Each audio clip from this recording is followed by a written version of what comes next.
પરિત્રાણાય સાધુનાં વિનાશાય ચ દુષ્કૃતાં ધર્મ સંસ્થાપનાય સંભવામિ યુગે યુગે. પરિત્રાણાય સાધુનાં વિનાશાય ચ દુષ્કૃતાં ધર્મ સંસ્થાપનાય સંભવામિ યુગે યુગે યુગે યુગે.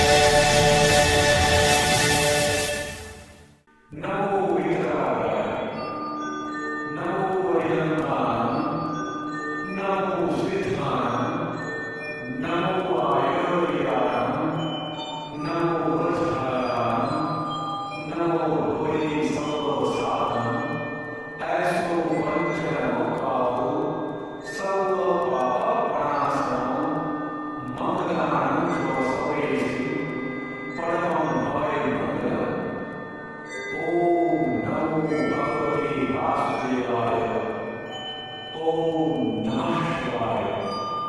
જય સચ્ચિદાનંદ.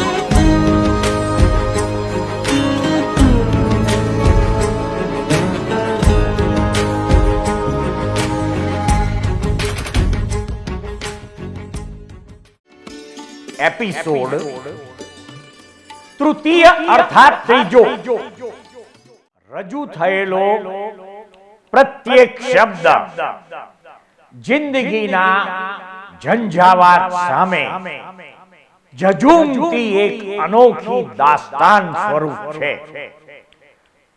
સ્વસ્તિ નો ઇન્દ્રો વૃધશ્રવાઃ સ્વસ્તિ નઃ પૂષા વિશ્વવેદાઃ સ્વસ્તિ નક્ષાક્ષો વરિષ્ઠનેમિઃ સ્વસ્તિ નો બૃહસ્પતિર્દધાતુ. વૃદ્ધિ પામતી કીર્તિવાળા ઇન્દ્ર, અમારું કલ્યાણ કરો. ઐશ્વર્યવાન કુશન પરમાત્મા, અમને સુખ આપો. અતૂટ અને અકુંઠિત વજ્રધારી ભક્તોના રક્ષણ માટે પહોંચનારા તાક્ષય દેવ, અમારું સર્વ પ્રકારે શુભ કરો. વાણીના સ્વામી બૃહસ્પતિ, અમારું કલ્યાણ કરો.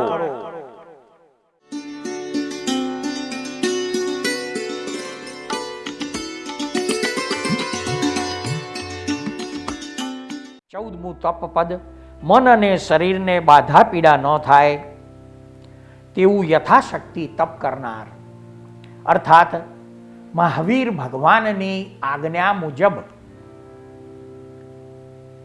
આ પૃથ્વી ઉપર મનુષ્ય રૂપે જન્મ ધારણ કર્યા પછી જે મનુષ્ય ઉણોદરી અને અદિટ તપનો આધાર લે છે તે મનુષ્ય તીર્થંકર પદ પામી શકે છે. દાનપદ, મન વચન કાયાથી શુદ્ધિપૂર્વક તપસ્વીઓને અન્ન આદિનું યથાશક્તિ દાન આપનાર મનુષ્ય પણ તીર્થંકર નામ કર્મ બાંધી શકે છે. વૈયાવચ પદ, આત્મદશા સાધતા તમામ પ્રકારના સાધુની મન વચન કાયાની એકાત્મતાથી અન્ન પાણી વસ્ત્ર ઔષધ વગેરે દ્વારા વૈયાવચ અને સેવા કરનાર જીવ પણ તીર્થંકર નામ કર્મ બાંધી શકે છે.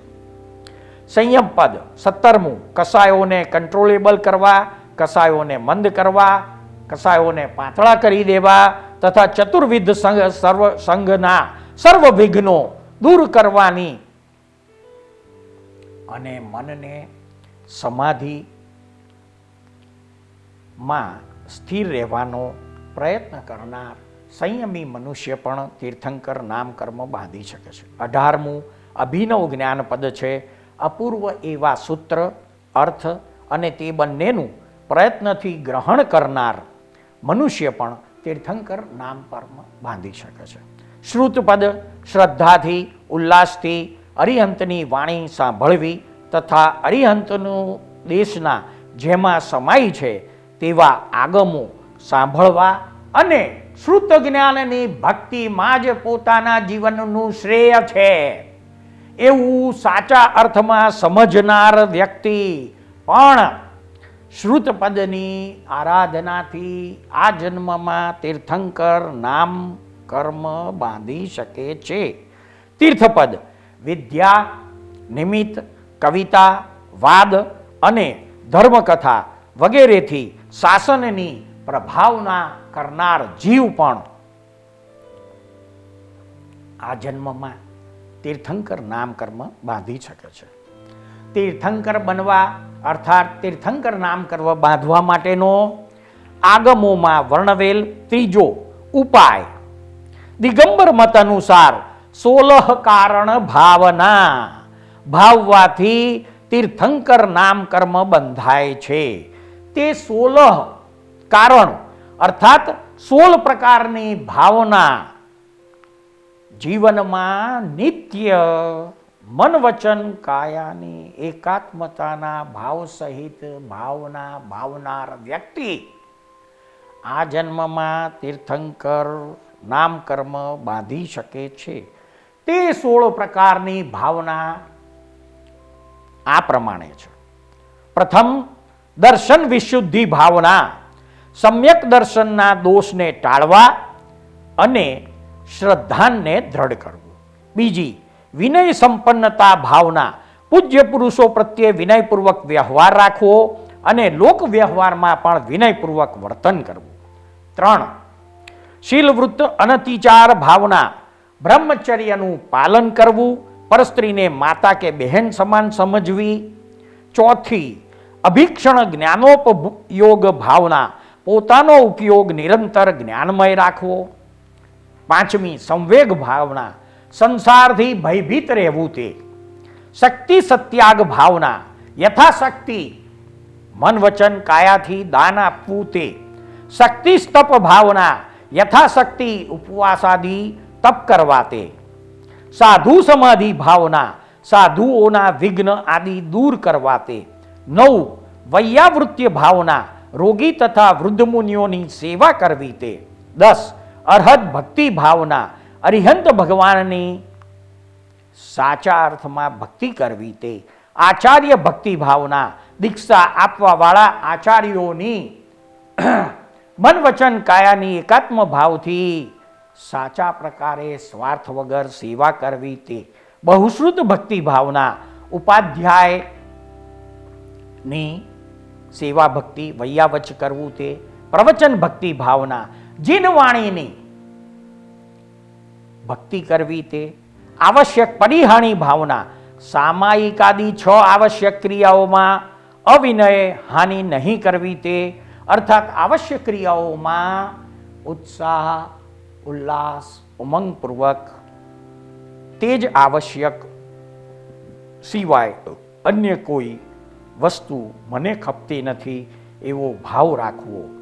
અને 15મી માર્ગ પ્રભાવના, જૈન ધર્મની પ્રભાવના કરવી. તે 16મી વાત્સલ્ય ભાવના, ધર્માત્માઓ પ્રત્યે ગાય અને વાછરડાના પ્રેમ જેવો સ્નેહ રાખવો. તે આવી 16 પ્રકારની ભાવનામાં જે જીવ નિરંતર વ્યસ્ત અને પોતાનું જીવન વ્યતીત કરે છે તે વ્યક્તિ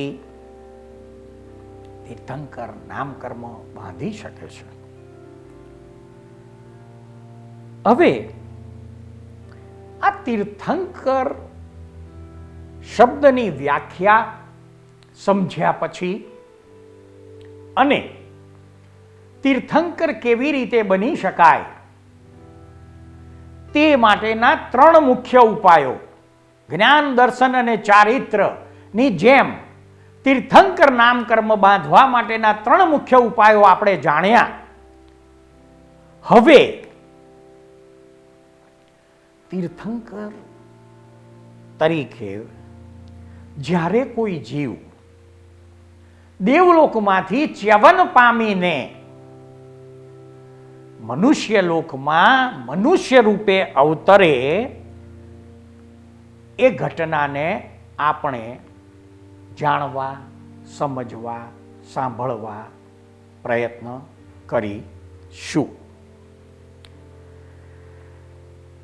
કે વૈમાનિક દેવલોકમાંથી એક જીવ ચ્યવન પામીને માતાના ગર્ભમાં આવે છે ત્યારે શું ઘટના બને છે? તો કે જે રાત્રિએ તીર્થંકર થનાર જીવ માતાના ઉદરમાં આવે છે, તે રાત્રિએ તીર્થંકરની માતા 72 પ્રકારના સ્વપ્નમાંથી 14 મહાસ્વપ્ન, જેને સ્વપ્નશાસ્ત્રમાં ગણવામાં આવ્યા છે, એવા 14 મહાસ્વપ્નો પોતાના મુખમાં દાખલ થતા જુએ છે. અને તે સમયે ઇન્દ્રના આસનો કંપાયમાન થાય છે. ઇન્દ્ર આસન કંપાયમાન થતા અવધિ જ્ઞાનનો ઉપયોગ મૂકીને ભગવાનના ચ્યવનની હકીકત જાણીને તત્કાળ સંકેત કરેલા મિત્રોની જેમ એકઠા થઈ સર્વે ઇન્દ્રો ભગવાનની માતાને સ્વપ્નમાં જોયેલા સ્વપ્નનો અર્થ કહેવા માટે અંજલિ જોડી તીર્થંકરની માતાને પોતાની ઓળખાણ આપી વિનયપૂર્વક 14 સ્વપ્નોનો અર્થ સમજાવે છે, કહે છે. તો કે ભાઈ, સૌથી પ્રથમ તીર્થંકરની માતા સ્વપ્નમાં બળદ જુએ છે. હુષ્ટપુષ્ટ સફેદ બળદ જુએ છે. તો કે ભાઈ, તમે બળદ જોયો, તેથી તમારો પુત્ર મોહરૂપી કાદવમાં ખૂંચી ગયેલા ધર્મરૂપી રથનો ઉદ્ધાર કરવામાં સમર્થ બનશે. એ આ બળદ શબ્દ કરતા સ્વપ્નનો સાચો અર્થ છે. તમે સ્વપ્નમાં હાથી જોયો, જેથી તમારો પુત્ર મહંત પુરુષોનો પણ ગુરુ અને ઘણા બળના એક સ્થાન રૂપ અર્થાત અનંત બળ ધારણ કરનાર થશે. ત્રીજું, તમે સ્વપ્નમાં સિંહ જોયો, જેથી તમારો પુત્ર પુરુષોમાં સિંહ સ્વરૂપ ધીર, નિર્ભય, સુરવીર અને અસ્ખલિત પરાક્રમ વાળો થશે. તમે સ્વપ્નમાં લક્ષ્મી દેવીના દર્શન કર્યા, તેથી તમારો પુત્ર સર્વ પુરુષોમાં ઉત્તમ તેવો ત્રૈલોક્યની સામ્રાજ્ય લક્ષ્મીનો માલિક થશે. તમે 5મા સ્વપ્નમાં પુષ્પમાળા જોઈ, તેથી તમારો પુત્ર પુણ્ય દર્શન વાળો થશે અને અખિલ જગતમાં તેમની આજ્ઞા માળાની પેઠે મસ્તકે ચડાવનાર અસંખ્ય જીવો હશે. તમે હે જગન્માતા, તમે 6ઠા સ્વપ્ન તરીકે પૂર્ણચંદ્રને અર્થાત શરદ પૂર્ણિમાના પૂર્ણચંદ્રને જોયો, તેથી તમારો પુત્ર મનોહર અને નેત્રને આનંદ આપનાર અતુલનીય સ્વરૂપ અને લાવણ્યમયી પ્રભા ધરાવનાર બનશે. તમે 7મા સ્વપ્ન તરીકે સૂર્યને જોયો, જેથી તમારો પુત્ર મોહરૂપી અંધકારનો નાશ કરી જગતમાં પ્રકાશ ફેલાવનાર થશે. તમે 8મા સ્વપ્ન તરીકે મહાધ્વજ જોયો, જેથી તમારો પુત્ર આપના વંશમાં મોટી પ્રતિષ્ઠાવાળો અને ધર્મ ધ્વજ સમાન બનશે. તમે 9મા સ્વપ્નમાં પૂર્ણ કુંભ કળશ જોયો, જેથી તમારો પુત્ર સર્વ અતિશયોનું પૂર્ણ પાત્ર બનશે. તમે 10મા સ્વપ્ન તરીકે પદ્મ સરોવર જોયું, જેથી તમારો પુત્ર સંસારરૂપી અટવીમાં પડેલા મનુષ્યોના પાપરૂપને અને તાપને હરનાર થશે. તમે 11મા સ્વપ્નમાં સમુદ્ર જોયો, જેથી તમારો પુત્ર ન ઘસારો કરી શકાય, તેમ છતાં સર્વજનો તેની સમીપ જવા પ્રયત્ન કરશે. 12મા સ્વપ્નમાં વૈમાનિક દેવલોકમાંથી ચ્યવન હોવાથી તમે દેવ વિમાન જોયું, જેથી તમારા પુત્રની વૈમાનિક દેવો સેવા કરનાર થશે. 13મા સ્વપ્નમાં તમે અદ્ભુત કાંતિ પ્રભાવાળો રત્નોનો ઢગલો જોયો, જેથી તમારો પુત્ર સર્વ ગુણોની ખાણ સમાન બનશે.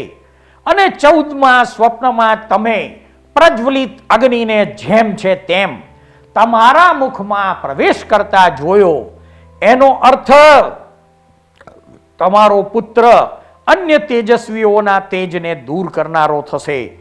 હે જગત માતા, તમે 14 મહાસ્વપ્નો જોયા છે, તે એવું સૂચવે છે કે તમારો પુત્ર 14 રાજલોકનો સ્વામી થશે. આવી રીતે સ્વપ્નાર્થ કહીને તેમની માતાને પ્રણામ કરીને સર્વ ઇન્દ્રો પોતપોતાના સ્થાનકે ચાલ્યા જાય છે. હવે અહીંયા તીર્થંકર જ્યારે ચ્યવન પામીને માતાના ગર્ભમાં આવે છે, ત્યારે તીર્થંકરની માતાને જે 14 સ્વપ્નો દેખાય છે એની વાત થઈ. પરંતુ જ્યારે આ 14 સ્વપ્ન દરેક તીર્થંકરની માતાને દેખાય છે, આ જે 14 સ્વપ્નો ચક્રવર્તીની માતાને પણ જેમ છે તેમ દેખાય છે, પરંતુ ચક્રવર્તીની માતાને આ સ્વપ્નો ઝાંખા દેખાય છે. પણ તીર્થંકરની વિશેષતા એ છે કે જો તીર્થંકરનો જીવ વૈમાનિક દેવલોકમાંથી માતાના ગર્ભમાં આવ્યો હોય તો માતાને દેવ વિમાન દેખાય છે. પરંતુ જો તીર્થંકરનો જીવ નીચે અર્થાત ભવનપતિ 10 પ્રકારના ભવનપતિ દેવલોકમાંથી ચ્યવન પામીને માતાના ગર્ભમાં આવ્યો હોય તો 14મા સ્વપ્નમાં એક સ્વપ્ન એમને મહેલ દેખાય છે. દેવ વિમાનને બદલે શું દેખાય છે? મહેલ દેખાય છે. બસ આ તીર્થંકર જ્યારે દેવલોકમાંથી ચ્યવન પામીને માતાના ગર્ભમાં આવે છે ત્યારે તેની માતાને પોતાના મુખમાં દાખલ થતા આવા દિવ્ય 14 મહાસ્વપ્નો દેખાય છે. અને આ દિવ્ય 14 મહાસ્વપ્નોનો અર્થ કેવા? ઇન્દ્રો પોતે પોતાના કર્મ અનુસાર તીર્થંકરની માતા પાસે આવીને આ સ્વપ્નોનો અર્થ જણાવે છે. હવે તીર્થંકર માતાના ગર્ભમાં આવ્યા પછી અને ઇન્દ્રો આ 14 સ્વપ્નોનો અર્થ તેમની માતાને જણાવીને ગયા પછી અન્ય દેવી દેવતાઓ શું કાર્ય કરે છે તે પણ રહસ્ય જાણવા જેવું છે. તીર્થંકર ભગવાન માતાના ગર્ભમાં આવે એટલે ઇન્દ્રના આસનો કંપાનમાય થાય અને ઇન્દ્ર ભગવાન અવધિ જ્ઞાનનો ઉપયોગ મૂકી ભગવાનનું ચ્યવન જાણી ઇન્દ્રો સાથે આવી ઇન્દ્રોને ઇન્દ્રો સાથે આવી તેમની માતા પાસે જઈ આ ફળ કહે તથા ઇન્દ્ર કુબેરને આજ્ઞા કરે છે કે તે રાજ્યમાં નગરીને સુવર્ણ ધન ધાન્ય અને વસ્ત્રોથી પરિપૂર્ણ કરવા જણાવે છે. જે રાજ્યમાં તીર્થંકરનો જન્મ થાય છે તે રાજ્યમાં ઇન્દ્રની આજ્ઞાથી વૈમાનિક અને ભુવનવાસી દેવોની પત્નીઓ તીર્થંકરની માતાની સેવા કરવા માટે આવે છે. વાયુકુમાર દેવતાની રમણીઓ દરરોજ આવી અને તેમની માતાના કક્ષમાંથી રજ કાષ્ટ તૃણાદિક દૂર કરે છે. મેઘકુમાર દેવતાની દેવીઓ દાસીની જેમ તેમના મહેલના આંગણાની ભૂમિનું ગંધોદક જળથી સિંચન કરવા લાગે છે. જ્યોતિષ્ક દેવોના દેવતાઓની પત્નીઓ સમયને અનુકૂળ તેમજ સુખાકારી લાગે તે પ્રમાણે પ્રકાશ કરે છે. વનદેવીઓ દાસીની જેમ તોરણો વગેરે રચવા લાગે છે. દેવાંગનાઓ ભૂલોકની સ્ત્રીઓની જેમ તીર્થંકરની માતાની સ્તુતિ કરે છે અને અન્ય સર્વ દેવીઓ દરરોજ જુદી જુદી સેવાઓ કરે છે અને તીર્થંકરની માતાનું લાવણ્ય 16 કળાએ ખીલી ઉઠે છે. હવે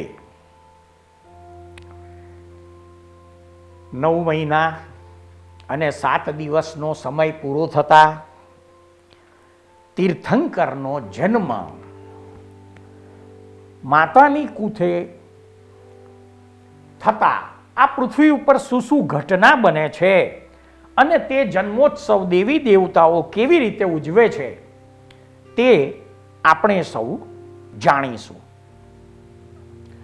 તીર્થંકર ભગવાનનો મધ્યલોકમાં જન્મ થતાની સાથે જ પૃથ્વી પાતાળ આકાશ ત્રણેય લોકમાં મનુષ્યો જાનવરો નરક ગતિના જીવો દેવદેવીઓને એક ક્ષણ માટે સુખ અને આનંદ ઉત્પન્ન થાય છે.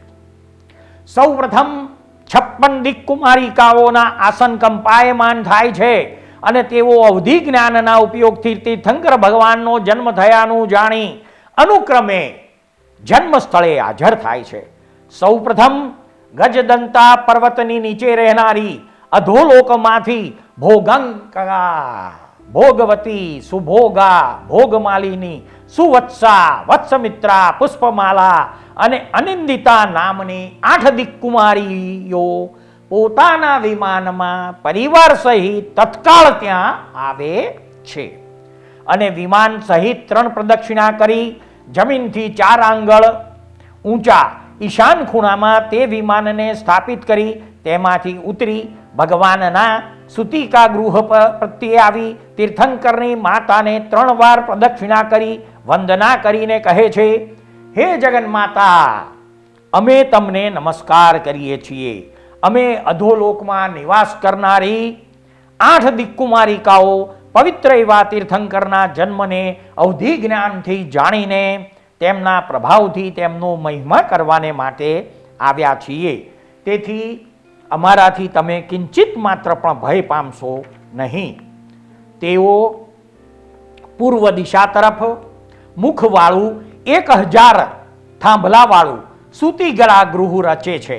પછી સંવર્તક નામના વાયુથી સૂતિકા ગૃહની ચારે તરફ 1 યોજન સુધી કાંકરા અને કાંટા વગેરે દૂર કરી સંવર્તક વાયુને સંહોરી ભગવાનને પ્રણામ કરી ગીત ગાતી તેમની નજીક ઊભી રહે છે. એ જ રીતે આસનના કંપવા વડે પ્રભુનો જન્મ જાણી મેરુ પર્વત ઉપરથી નંદનવનમાં રહેનારી ઉર્ધ્વલોકવાસી મેઘંકરા મેઘવતી સુમેઘા મેઘમાલિની તોય ધરા વિચિત્રા વારીશેણા અને બલાહકા નામની 8 દિક્કુમારિકાઓ ત્યાં આવી જિનેશ્વર તથા જિનેશ્વરની માતાને નમસ્કાર કરી સ્તુતિ કરી આકાશમાં અલૌકિક વાદળ રચે છે અને તે વાદળ વડે સુગંધી જળની વૃષ્ટિ કરીને સૂતિગરા ગૃહની ચારે બાજુ 1 યોજન સુધી રજનો નાશ કરે છે અને ઢીચણ સુધી પગ ખૂપી જાય તેટલા પંચવર્ણી પુષ્પોની વૃષ્ટિ કરી જાણે જાત જાતના ચિત્રોવાળી પૃથ્વી હોય તેમ પૃથ્વીને સુશોભિત કર્યા પછી તીર્થંકરના નિર્મળ ગુણોનું ગાન કરતી પોતાની ઉચિત સ્થાને ઊભી રહે છે. રૂચક નામના 13મા દ્વીપમાં પર્વત ઉપર પૂર્વ ભાગમાં રહેનારી નંદા, નંદોતરા, આનંદા, નંદીવર્ધના, વિજયા, વૈજયંતી, જયંતી અને અપરાજિતા નામની 8 દિક્કુમારિયાઓ પણ પોતાના વિમાનમાં બેસી ત્યાં આવી ભગવાનને તથા તેમની માતાને નમસ્કાર કરી પોતાના હાથમાં રત્નના દર્પણો રાખી માંગલિક ગીત ગાતી ગાતી પૂર્વ દિશા તરફ ઊભી રહે છે. રૂચક નામના 13મા દ્વીપમાં પર્વત ઉપર દક્ષિણ ભાગમાં રહેનારી સમાહારા, સુપ્રદત્તા, સુપ્રબુદ્ધા, યશોધરા, લક્ષ્મીવતી, શેષવતી, ચિત્રગુપ્તા અને વસુંધરા નામની 8 દિક્કુમારિકાઓ ઉપર મુજબ જ જિનેશ્વરને અને જિનેશ્વરની માતાને નમસ્કાર કરી હાથમાં કળશ ધારણ કરી દક્ષિણ દિશામાં ગીત ગાતી ગાતી ઊભી રહે છે. રૂચક નામના 13મા દ્વીપમાં પર્વત ઉપર પશ્ચિમ ભાગમાં રહેનારી ઈલાદેવી, સુરાદેવી, પૃથ્વી, પદ્માવતી, એકનાસા, અનવમિકા, ભદ્રા અને અશોકા નામની 8 દિક્કુમારિકાઓ પૂર્વની પેઠે ભગવાનને તથા તેમની માતાને નમસ્કાર કરી હાથમાં સુંદર પંખા ધારણ કરી ગીત ગાતી પશ્ચિમ દિશામાં ઊભી રહે છે. રૂચક નામના 13મા દ્વીપમાં પર્વત ઉપર ઉત્તર ભાગમાં રહેનારી અલંબુસા, મિશ્રકેશી, પુંડરીકા, વારુણી, હાસા, સર્વપ્રભા, શ્રી અને હ્રીમ નામની 8 દુમારિકાઓ ઉપર પ્રમાણે ભગવાનને તથા તેમની માતાને નમસ્કાર કરી પોતાનું કાર્ય વિદિત કરી હાથમાં ચામર ગ્રહણ કરી ગાયન કરતી ઉત્તર દિશામાં ઊભી રહે છે. વિદિશામાં રહેલા રૂચક પર્વતથી ચિત્રા, ચિત્રકનકા, સતેરા, સૂત્રામણી નામની 4 દિક્કુમારિકાઓ ત્યાં આવી ભગવાનને તથા ભગવાનની માતાને નમસ્કાર કરી પોતાનું કાર્ય જણાવી હાથમાં દીપક રાખી ઈશાન વગેરે વિદિશામાં રહેલા રૂચક પર્વતથી ચિત્રા, ચિત્રકનકા, સતેરા, સૂત્રામણી નામની 4 દિક્કુમારિકાઓ તીર્થંકરની માતા પાસે આવીને ભગવાનને અને ભગવાનની માતાને નમસ્કાર કરી પોતાનું કાર્ય જણાવી હાથમાં દીપક રાખી ઈશાન વગેરે વિદિશાઓમાં ગીત ગાતી ગાતી ઊભી રહે છે. રૂચક દ્વીપથી રૂપા, રૂપાસિકા, સુરૂપા અને રૂપાકાવતી નામની 4 દિક્કુમારિકાઓ પણ તત્કાળ ત્યાં આવી તેઓ ભગવાનના નાભિનાલને 4 અંગુલ રાખી છેદન કર્યું. પછી એક ખાડો ખોદી તેમાં તે મૂકી ખાડાને રત્ન અને વજ્રથી પૂરી દીધો અને તેના ઉપર દુર્વા થી પીઠિકા બાંધી પછી ભગવાનના જન્મગૃહને લગતા પૂર્વ, દક્ષિણ અને ઉત્તરમાં તેઓને લક્ષ્મીના ગૃહરૂપ 3 કદલી ગૃહ અર્થાત કેળના પાનના ઘર બનાવ્યા અને તે દરેક ગૃહમાં તેઓએ વિમાનમાં હોય તેવા વિશાળ અને સિંહાસનથી ભૂષિત ચોક રચ્યા. પછી તીર્થંકર જિનેશ્વર પરમાત્માને પોતાના હસ્તકમળમાં લઈ જીન માતાને ચતુર્દાસીની પેઠે હાથનો ટેકો આપી તેઓ દક્ષિણ તરફના ચોકમાં લઈ ગયા. ત્યાં બંનેને સિંહાસન પર બેસાડીને વૃદ્ધ મર્દન કરનારી અનુભવી સ્ત્રીની જેમ તેઓ સુગંધી લક્ષપાક તેલથી અભ્યંગના કરવા લાગી. તેના આમોદની ખુશ્બોથી દિશાઓને પ્રમુદિત કરી દિવ્ય અત્તરથી તેઓએ ભગવાન તથા તેમની માતાને સ્નાન કરાવ્યું. ત્યાર પછી પૂર્વ દિશાના ચોકમાં લઈ જઈ શુદ્ધ જળથી સ્નાન કરાવ્યું અને સુગંધી કાસાએ વસ્ત્રો વડે તેમના અંગ લૂછીને ગોશીર્ષ ચંદનના રસથી તેમને ચર્ચિત કર્યા અને તીર્થંકર પરમાત્મા તથા તેમની માતાને દિવ્ય વસ્ત્રો તથા વિદ્યુતના ઉદ્યોત જેવા વિચિત્ર આભરણો પહેરાવ્યા. ત્યાર પછી ભગવાન તથા ભગવાનની માતાને ઉત્તર દિશાના ચોકમાં લઈ જઈ સિંહાસન ઉપર બેસાડ્યા અને ત્યાં તેઓએ આભિયોગિક દેવતાઓ પાસે લઘુ હિમવંત પર્વતથી ગોશીર્ષ ચંદ્રના કાષ્ઠ જલ્દી મંગાવ્યા. અરણીના 2 કાષ્ઠથી અગ્નિ ઉત્પન્ન કરી હોમવા યોગ્ય કરેલા ગોશીર્ષ ચંદ્રના કાષ્ઠથી તેઓએ હોમ કર્યો. તે અગ્નિથી દહેલી ભસ્મની તેઓએ રક્ષાપોટલી કરી ભગવાન તથા ભગવાનની માતાને બંનેના હાથે બાંધી તેઓ પ્રભુને તમે પર્વતની જેવા દીર્ઘ આયુષ્યવાળા થાઓ એવું પ્રભુના કાનમાં કહી પાષાણના 2 ગોળાનું તેઓએ આસ્ફાલન કર્યું. પછી પ્રભુને તથા પ્રભુની માતાને સુતિકા ભવનમાં લઈ જઈ સૈયા પર સુવાડી તેઓ માંગલિક ગીતો ગાવા લાગી. સૃષ્ટિના અદ્ભુત રહસ્યો નામાભિધાનથી અલંકૃત થયેલી સિરિયલના એપિસોડમાં રજૂ થયેલી વાણીને શાંતિથી ધીરજપૂર્વક સાંભળનાર પ્રત્યેક શ્રોતાનો તથા આ સિરિયલ નિહાળનાર પ્રત્યેક દર્શકોનો અમો સાચા અંતસ્કરણપૂર્વક આભાર માનીએ છીએ. જય સચ્ચિદાનંદ.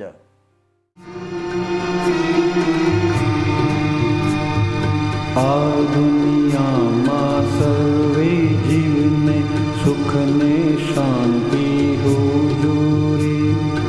આ દુનિયામાં સર્વે જીવને સુખ ને શાંતિ હુજૂરી.